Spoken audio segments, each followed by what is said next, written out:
Hey there, fellow classic comic collectors. As always, I'm Scott Harris King, and today we're going to take a look at another what if in comics history. We're going to ask what if Charles Biro had worked for Marvel Comics. Before I jump into this, I just quickly want to, as always, remind you I'm still doing my 200 subscriber giveaway. That's going to run until I actually hit 200 subscribers. I'm still at 195, so until that counter hits 200, you still have time to enter if you haven't done so already. I've got the link above and below. You can go check out the rules for that giveaway. I'm also still gathering questions for the Ask Me Anything, which I'll be doing when I hit 200 subscribers. So if you have questions about anything at all, hit me up with that. Now we're gonna look at this sort of question of how things might have been different in Marvel and in comics in general if Charles Biro had ended up writing for Marvel Comics. Now, for those who don't know, Charles Biro was a big figure in comics during the Golden Age, and that's literally true. He was a really big athletic guy. He was very manly into sports, had this big sort of dominating personality. He started off as an artist, but he really made his name as both a writer and an editor at Lev Gleason. He was best known for writing Daredevil, which later became Daredevil and Little Wise Guys. He also did boy comics with my favorite character, Crime Buster. But most famously, probably, was he created the crime genre and was also the writer of Crime Does Not Pay and Crime and Punishment, and then he ended up writing a bunch of other series later in the 50s. So he's a really big, important figure because not only was he the lead writer on most of these titles, but he was also the editor of the entire line as well. And so his big hallmarks, what he was really known for, was at a time when most of the Golden Age writing was very plot driven and very thin. He was really known for having these very in-depth character studies, having stories that are very much based in character, and so you learn a lot about these very sort of naturalistic and realistic figures in his comics. You know, what drives them, why they're doing the things they're doing. Very different from a lot of the other work going on in the Golden Age. He was also known as an editor as being a bit of an egomaniac. A lot of times he had ghostwriters that were fleshing out his plots or just writing for him, just purely doing them on their own, and he would take credit for it. He was also an artist, so a lot of times what would happen is another artist would like draw a cover, and he'd go in and tweak a couple things and then sign his name to it, so he would get the credit, no one else would get the credit. So I know what some of you are probably thinking at this point. Gee, that sounds a lot like Stan Lee, a guy who has a knack for writing these realistic characters at a time when no one else is doing it. And he also is a very hands-on editor who maybe takes credit for work that other people are doing and considers that just part of the deal since he's the man in charge, right? Well, that's actually no coincidence because Stan Lee is known to have been a really big fan of Charles Biro. And this kind of makes sense because at the time when Biro was at his peak, Lev Gleason was one of the biggest comic book publishers in the world, and they were selling millions and millions of copies. Meanwhile, Stan Lee is at Atlas, the copycat, and so they're copying the stuff that Lev Gleason is doing. Stan is personally copying the stuff that Charles Biro was doing. Biro has said later in interviews that Stan would call him up and pick his brain and ask for advice and try and learn from him. And Biro sort of paints these interactions as him sort of being like the older brother, this sort of tolerating this nuisance. Whether or not that's true, it's always hard to tell because, like Stan Lee, Biro was big on sort of telling stories that may or may not have been true that made him look better. And so exactly how accurate that is unclear. But it's known that Stan Lee was a big fan of Charles Biro. He was a big fan of his writing. He was a big fan of his editing style and the way that Biro sort of made himself a larger-than-life figure. You can see how Stan consciously emulated a lot of those things in his work. Now, When the Comics Code came along, Lev Gleason went out of business and Charles Biro left comics. In fact, my understanding is that the Comics Code itself, which it should be remembered was not like a government, you know, censorship board. It was actually a board put together by comics himself to self-censor to make sure that the government didn't come in. But it turns out the code was much more restrictive than probably the government would have been. And my understanding is that that was on purpose. That DC Comics was one of the big proponents of the code and in making it as strict as it was, specifically because they were trying to outlaw all the stuff that was being done by their main competitors, EC, but to a bigger degree, their big fish that they were specifically trying to take down was Lev Gleason and Charles Biro, because they were dominating comic sales with all of their true crime books. And that worked. So Lev Gleason went out of business, and Biro left comics and went into advertising. So here's where the big what if comes to play. Now, fast forward 10 years or so. Stan Lee's a huge fan of Lev Gleason and Charles Biro's work, and Biro was most famous for doing Daredevil, a character that Stan Lee always loved. And so my understanding is that Biro had tried at some point after the company went out of business to secure the copyrights to Crime Buster and to Daredevil specifically. For some reason, he wasn't able to do that, and those ended up lapsing into the public domain. And so as a result, Stan Lee decided to publish his own Daredevil. As soon as Daredevil became available as a trademark, he trademarked Daredevil, and he went to work on his own series. And if you've read the earlier issues of that series, you can see that they're pretty scattershot. It doesn't seem to me as though Stan really had a vision for the book. He just thought it would be a cool character name and visual, whatever, to have a character Daredevil, because he loved the original so much. But there's a mishmash of different artists and different writers. But one thing that happens on that book, and you see starting in 64 but going throughout the rest of the 60s, is that as Marvel gets bigger and more popular and they're putting out more and more books, Stan is being stretched thinner and thinner, and so he's always out there searching for other people to come in and take on some of these projects.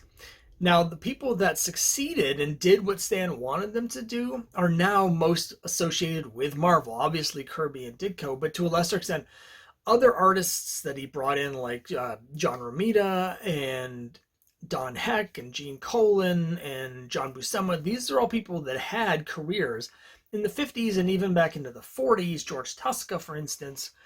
And they're best known now as being Marvel people, but they had these long careers before Marvel, and he brought them in and tried them out. But there's also an even longer list of people that Stan brought in during the 60s that had these long established careers, but that just ended up not working with Marvel. Some of the people he brought back did work, but Bill Everett was great coming back. But then for every Bill Everett, there's people like, Wally Wood, of course, talking about Daredevil. He only did a few issues and it just didn't work out. He had a lot of personality conflicts with Stan, and so he left. And then Stan bringing people like Don Rico and Gardner Fox, and he kept bringing in all of these old school comic creators, and a lot of them just didn't work in Marvel. They weren't able to do what Stan wanted them to do, or there's a personality clash because Stan was so top down. So here's where the what if comes to play. Stan actually contacted Charles Biro in the mid-60s to see if he would come work at Marvel Comics. And my understanding, the way I've read this, I've read a couple accounts of this, is that Stan brought in Charles Biro, and they had a discussion about the idea of Biro coming to Marvel, taking over some of these books. I don't know if they specifically talked about Daredevil. It would make sense to me if they did, based on his history with the original Daredevil, but I'm not sure they got into that level of specifics.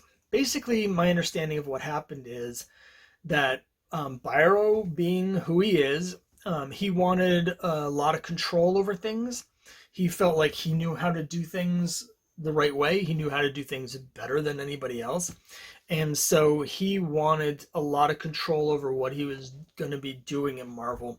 And Stan realized pretty quickly that this was just not going to work out. You can't have two Stan Lees at the company. There's only room for Stan Lee. There's not room for both of them. And as a result, he ended up not even offering Biro work at Marvel. He just realized during that meeting that they were basically, Biro was too egotistical, and it was in direct conflict with Stan's own egotism, and they just weren't going to work out. But it's a big question for me: is what if he had worked there? Because Biro, again, he was an innovator. He created the whole crime genre, but he was also one of the most successful and most financially successful creators of the Golden Age. And he did have a real knack as a writer for getting to the heart of the characters in a way that, frankly, none of the other early writers at Marvel had, other than Stan Lee. If you read the stuff like that's being written by like Larry Lieber, some of the other people that come in the first few years, they're just, none of that stuff's good. It's just not good. And it's because they're trying to be Stan and they don't get what's happening. But Biro's someone that actually had the skill to theoretically do that. I'm of two minds as to how this would have gone if he had come into Marvel. Frankly, I think Stan was correct. I don't think this would have worked out. I don't think that Biro would have worked well with the Marvel method. He needed more control. He wasn't going to cede that to the artist. He felt like he knew how to tell the stories, particularly since he was an artist himself. He was never going to do that. The other thing that's the quirky thing about his writing, if you read it, you may pick up on this, is that there's no thought balloons. It's all dialogue. So he has very, very text and dialogue heavy things, as Stan did as well. But there was nothing internal. Anything that was that you would learn about what's going on in their mind, but it's because of things where people were saying and people were doing, you never actually saw what they were thinking. So you don't get with him the thing you get with Stan, where Spider-Man's wisecracking, but at the same time he's doubting himself. That never happens because Biro never used thought balloons. And so I think Stan was correct that was a fit that was never going to work. But on the other hand, to play devil's advocate, imagine if Biro had taken over Daredevil specifically. Because if you look at Daredevil, that was all over the map. It was clear that nobody had a real idea of what they were doing. The series was basically mostly just pure superhero stuff, but with grade Z villains. And then there's like devolved into this weird, just like nonsense with Mike Murdock, where he fakes, like he ends up pretending to be his own twin brother to hide a secret identity, and then he eventually fakes Mike Murdock's death, and it's just so weird. And that series was just like a mess for like 15 years before Frank Miller took over. Now, obviously, Biro's not Miller. He doesn't have like all that ninja stuff or whatever. But the stuff you associate with Daredevil now, since Miller, it's all about the gritty, street-level crime drama stuff. That's what Daredevil's really about, is that gritty stuff. And nobody ever did that better than Charles Biro.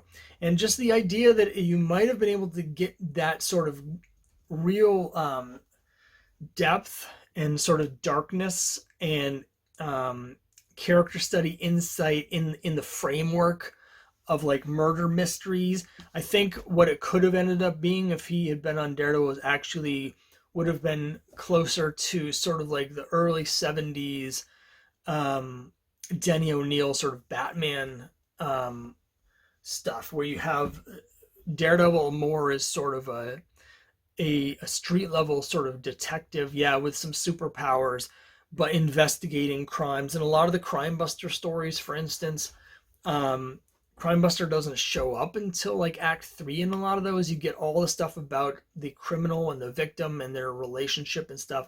And I think would have gotten something very, very different with the Charles Biro Marvel Daredevil than anything that was being done in the 60s. I think it would have been,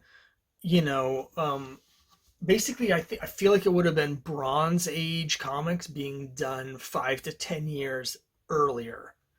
So just the idea of that is very exciting and interesting to think about. Of course, what actually happened is Stan realized it wasn't going to work, didn't offer them a job.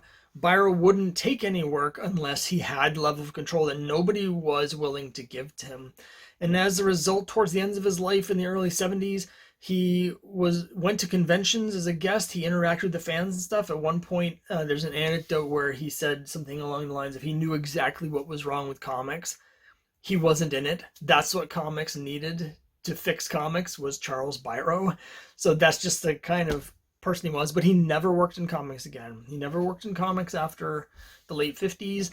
And it was just feels like one of those things where he knew how good his stuff was, and he wasn't going to do anything that where he didn't have complete control over doing exactly how he wanted, and so he decided just not to do it at all. But I really wonder, like, what if he had taken over Daredevil? What if we had seen that? So anyway, thanks very much for watching and listening, and I'll have more videos later this week, and I'll see you then.